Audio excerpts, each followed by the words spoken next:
The wait is over. The all-new Umoja Radio Network, home to over 40 black-owned radio stations and podcasts, is here for you. Connect to the world's fastest-growing collection of unapologetically black and proud media, from podcasts to independent black-owned radio stations, and access to the important news and music you need. Umoja Radio is from our culture, by our culture, for our culture. The all-new Umoja Radio is available right now on Google Play and the Apple Store. Join the movement. Be empowered.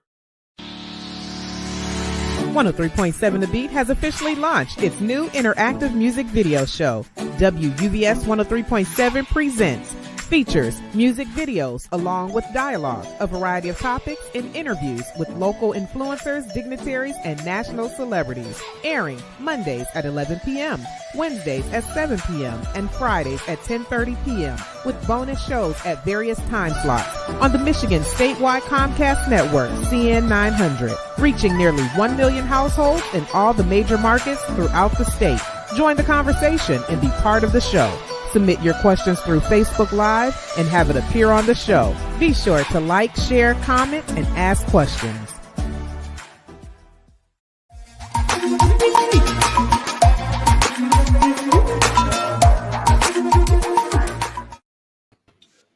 All right, family. WUBS 1037 presents exclusive. Big Rob, how you doing today, brother? I'm fine, sir. And you? Doing good. Doing good. I think we might have lost our guest. Just that quick, huh? Yeah. She was just there. She was just there in the background. But we might have lost her. But we can maybe do our introduction while she logs back in today's discussion dealing with racial discrimination in the healthcare industry. Yes. And today's guest is a doctoral candidate at the Florida School of Professional Psychology at NLU. And she's conducting a research examining the factors connected to discrimination in the healthcare field. So we want to welcome to the show Ms. Grissel Lloyd. How are you doing today, Ms. Lloyd? Hi, I'm doing well. Thank you for having me on. Well, it's grateful. We're grateful to have you here. I heard about the study that you're conducting in regards to racism in the healthcare field. Tell us about it. Okay. Well, I mean, as anyone who's been in a doctoral program knows, it's part of our requirements to graduate to complete a research project. And I've had a long history of being very interested in identity development as a whole. And through my time at my current university, I had exposure to a number of conferences centered on Black issues and Black identity development. And so that sparked some interest. So my particular research now is examining how racial identity can influence health-seeking behavior. And when I'm talking about health-seeking, I'm talking about both medical and psychological health-seeking behavior. Oh, wow. Wow. Now, what made you pick this particular topic? Well, I was fortunate enough to have exposure to the Association of Black Psychologists. I went to a number of their conferences. Being able to see African Americans and other Black individuals at the top of their field discussing issues that were particular to African Americans was quite empowering. Often at other conferences, you kind of get diluted in the conversation of so many other things that's going on. And so be able to see people who are comfortable in their skin, who they are, and speaking about Black issues directly, just motivated me to want to do something that was a little bit more focused. However, living in a Black body in the United States, you experience a number of obstacles and challenges on your own throughout all areas. So not just medical, academically, just in this system, in this society, is built up on racial inequities and slavery, and it's just pervasive throughout all areas of life. So I wanted to maybe look a little bit more at the disparities that are affecting African Americans in the healthcare system and in mental health care. And there are many different ways I could have looked at it, but I figured let's focus on what I call strength-based research, not so much trying to point out what's wrong with the African American community or what African Americans may be doing wrong. Because as you know, a lot of the research, we end up finding our single mothers are at the cause for this, or Black fathers not being there, the cause for this. And there are so many other strengths that we have as a people. So I'm focused on maybe doing research that shows our strength and our resilience. But also, when it comes to increasing access to care, it's important to kind of look at all factors and the parts that we can control, and how we are and how we identify and how we look at the world and we experience the world, to see how we can craft language and do outreach to reach those individuals, to help empower them to advocate more for themselves, to get greater access to the healthcare system. That will not do it alone, because there's so many other issues that impact that. But where we can gain our power back is what I'm trying to look at. Right. What have you seen? Anything that so far? I know you just get into this research, but I'm sure you got some data so far. Yeah. What have you seen when it come down to disparities? Yeah, I haven't examined the data that's coming to me yet for this particular research, but it's not a new area as far as interest. We know, and it's now being acknowledged by the different medical boards, psychology board, that there is indeed a disparity. We know this, we experience it, right? But right. There are actually more acknowledgement of the disparities out there. So we know, medically speaking, that African Americans are more likely to die from very preventable diseases such as hypertension, diabetes, high blood pressure, of those sorts. So, and it's very preventable diseases. And when you look at Black women, they're still dying at a higher rate during childbirth. A lot of times they're being sent home, not given proper care. Pain is not managed well. Medication is not being provided to alleviate for a better quality of life, because they want to maybe think that it's all in their head. And we've seen lots of stories, even recently, that highlights this treatment. I think I'm going to forget her name, but there recently was a doctor, and I don't want to call her name wrong, but who died due to COVID, who made a post, asking for assistance, letting people know that she wasn't getting the care that she needed, being scared for her health, feeling that doctors were dismissing her concerns over the pain that she was experiencing, treating her as if she was a drug dealer or a drug user. And in the end, she didn't get the care that she wanted, and she died. And it just exemplified some of the issues that we're fighting against, of people believing that we're experiencing what we're experiencing and being provided equitable treatment, because inherent biases and just the systematic racism that exists in the healthcare system is quite pervasive. Wow. Now you're seeking stories from you. You want people to participate in this research. You're looking for people. Yeah, if you can repeat that for me, Mr. Billings. Yeah, you're looking for people to participate in this research. Yes. The research that you're doing. Yes. Right. Okay. So, all right. Yeah. So representation matters.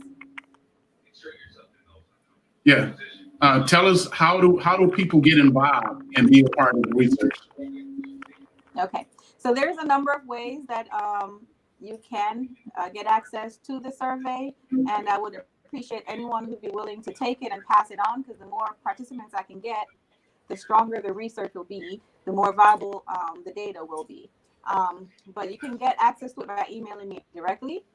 GLLOYD, that's G Lloyd, at my.nl.edu.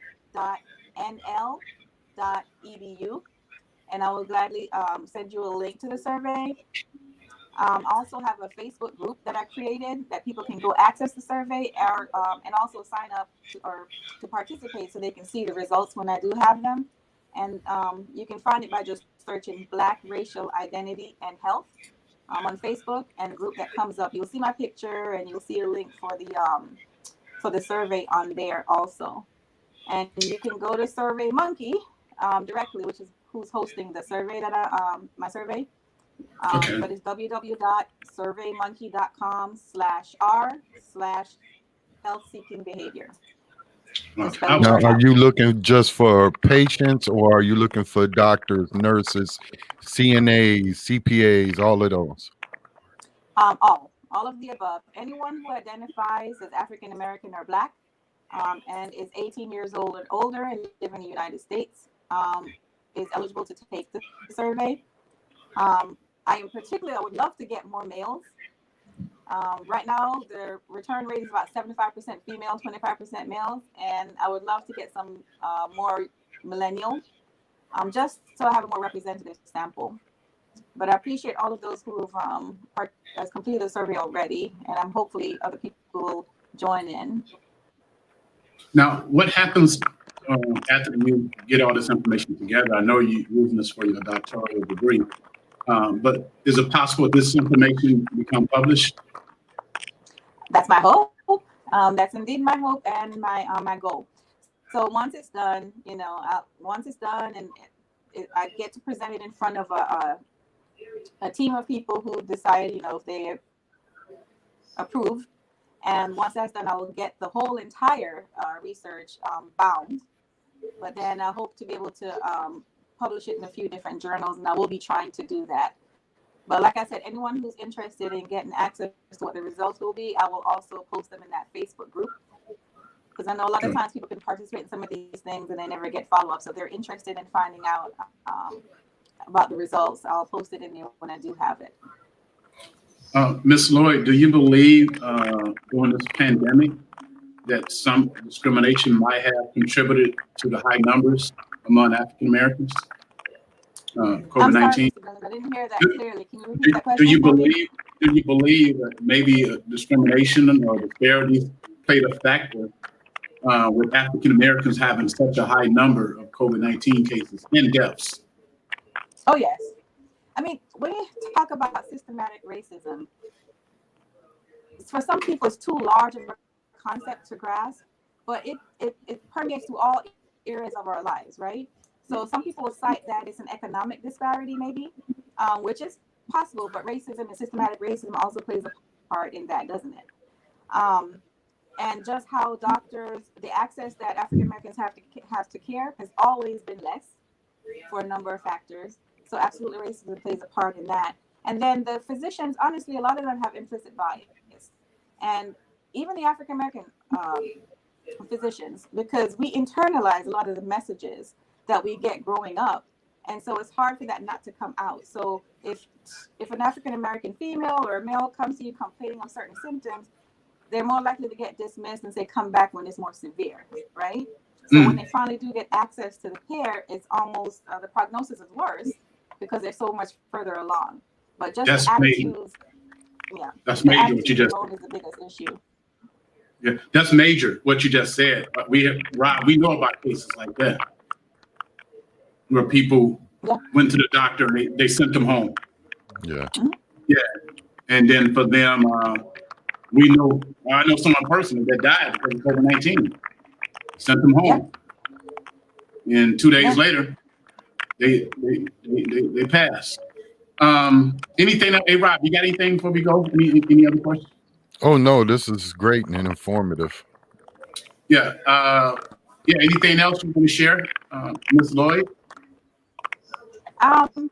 No, other than I encourage people to always advocate for themselves. Trust your gut. If something is telling you that something is wrong or you're being treated wrong, don't just turn and walk away. complaint, make an official complaint, and of course participate in research when it comes out so we can have scientific basis to advocate for change. There you go. All right. Thank you so much for your time. Thank you so much for providing me this time and space. We got to. It's important. It's how we get to the answers, right? Gotta get it out there. Well, peace and blessings to you. All right. And good luck on your doctoral. Next time we talk to Ron, it's gonna be Dr. Lloyd. Dr. Lloyd. That's right. I promise I'm gonna let everyone call me Doc because I worked hard for this degree. Right. All right. You know, we did have a comment come on from Randy Huckabee Dang. He said, "I thought there was no cure for COVID-19. So if they send someone home, what difference would it make unless they're treating other illness?"